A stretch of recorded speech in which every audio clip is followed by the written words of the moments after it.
نہ صرف عبادت گاہیں ہیں بلکہ اس شہر کی ثقافت اور شناخت کا بھی اہم حصہ ہیں۔ آذان کی آوازیں دن بھر شہر کے ماحول کو ایک خاص روحانی کیفیت عطا کرتی ہیں۔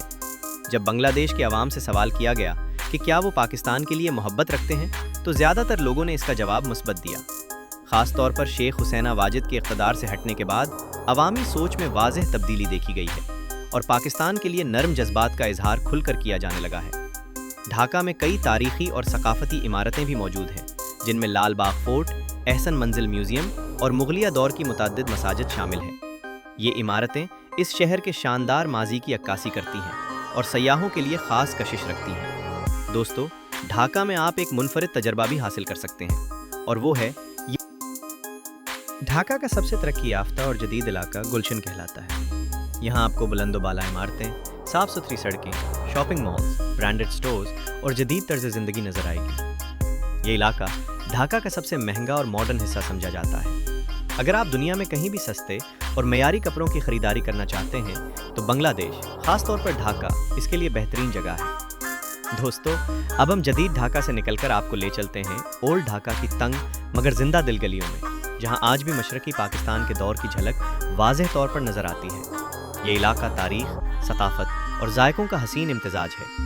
یہاں کی گلیاں اگرچہ تنگ ہیں مگر زندگی سے بھرپور ہیں اور ہر موڑ پر ایک نئی کہانی سناتی محسوس ہوتی ہیں۔ اولڈ ڈھاکہ کی سب سے مشہور جگہ برن روڈ ہے، جسے بنگلہ دیش کی معروف فوڈ سٹریٹ بھی کہا جاتا ہے۔ جیسے ہی شام ڈھلتی ہے، یہ علاقہ روشنیوں سے جگمگا اٹھتا ہے۔ چاروں طرف کھانوں کی خوشبوئیں پھیل جاتی ہیں جو بھوکے انسان کو خود بخود اپنی طرف کھینچ لیتی ہیں۔ یہاں کے کھانے نہ صرف ذائقے میں لاجواب ہوتے ہیں بلکہ قیمت کے لحاظ سے بھی عام آدمی کی پہنچ میں ہوتے ہیں۔ دوستو، بنگلہ دیشی عوام خاص طور پر مچھلی اور چاول کے شیدائی ہے اور یہ شوق جنون کی حد تک پایا جاتا ہے۔ یہی وجہ ہے کہ دنیا کی سب سے بڑی مچھلی منڈیوں میں سے ایک بھی بنگلہ دیش میں واقع ہے۔ یہاں روزانہ ہزاروں ٹن مچھلی فروخت ہوتی ہے جو ملک کے مختلف حصوں میں بھیجی جاتی ہے۔ مچھلی بنگلہ دیشی کھانوں کا لازمی جز سمجھی جاتی ہے اور تقریباً ہر گھر میں روزانہ پکائی جاتی ہے۔ اولڈ ڈھاکہ اور دیگر مارکیٹوں میں آپ ایک اور بات واضح طور پر محسوس کریں گے کہ یہاں کی خواتین زیادہ تر حجاب میں نظر آتی ہیں۔ معاشرتی اقدار مضبوط ہیں اور فحاشی نہ ہونے کے برابر ہے۔ یہی چیز اس ملک کو ایک محفوظ اور خاندانی ماحول فراہم کرنے والا معاشرہ بناتی ہے۔ خواتین بازاروں میں خریداری بھی کرتی ہیں اور روزمرہ زندگی میں باوقار انداز کے ساتھ متحرک نظر آتی ہیں۔ دوستو، اولڈ ڈھاکہ کے بعد اب ہم رخ کرتے ہیں بنگلہ دیش کے دوسرے بڑے شہر چٹاگانگ کی طرف۔ یہ شہر ملک کی معیشت میں ریڑھ کی ہڈی کی حیثیت رکھتا ہے کیونکہ یہاں واقع بندرگاہ بنگلہ دیش کی سب سے اہم بندرگاہ ہے۔ ملک بھر سے بڑی تعداد میں لوگ روزگار کے مواقع کی تلاش میں چٹاگانگ آتے ہیں، خاص طور پر ٹیکسٹائل فیکٹریوں میں کام کرنے کے لیے۔ چٹاگانگ شہر اپنی ثقافت اور روایات سے بھی گہرا تعلق رکھتا ہے۔ یہاں کے لوگ سادہ، محنتی اور اپنی اقدار سے جڑے ہوئے ہیں۔ شہر کے قریب واقع پتنگا بیچ چٹاگانگ کا سب سے مشہور ساحل ہے، جہاں غروب آفتاب کا منظر دیکھنے کے لیے لوگ دور دور سے آتے ہیں۔ سمندر میں ڈوبتا سورج اس جگہ کو ایک رومانوی اور پرسکون منظر عطا کرتا ہے۔ یہ شہر پہاڑوں کے دامن میں آباد ہے، جس کی وجہ سے اس کا قدرتی حسن اور بھی نکھر جاتا ہے۔ بتالی ہل چٹاگانگ کا سب سے بلند مقام ہے، جہاں سے آپ پورے شہر اور خلیج بنگال کا دلکش نظارہ ایک ہی نظر میں دیکھ سکتے ہیں۔ یہ مقام سیاحوں میں خاصا مقبول ہے اور تصویریں بنانے کے لیے بہترین سمجھا جاتا ہے۔ دوستو، بنگلہ دیش ایک ایسا ملک ہے جہاں تاریخ، قربانی، محنت اور قدرتی خوبصورتی ایک ساتھ سانس لیتی ہیں۔ یہ وہ سرزمین ہے جس نے مشکلات کے باوجود خود کو سنبھالا، محنت کے بل پر ترقی کی اور آج دنیا کے سامنے ایک مضبوط قوم کے طور پر کھڑی ہے۔ دریاؤں کی روانی ہو، ساحل سمندر کی وسعت ہو یا عوام کی سادگی،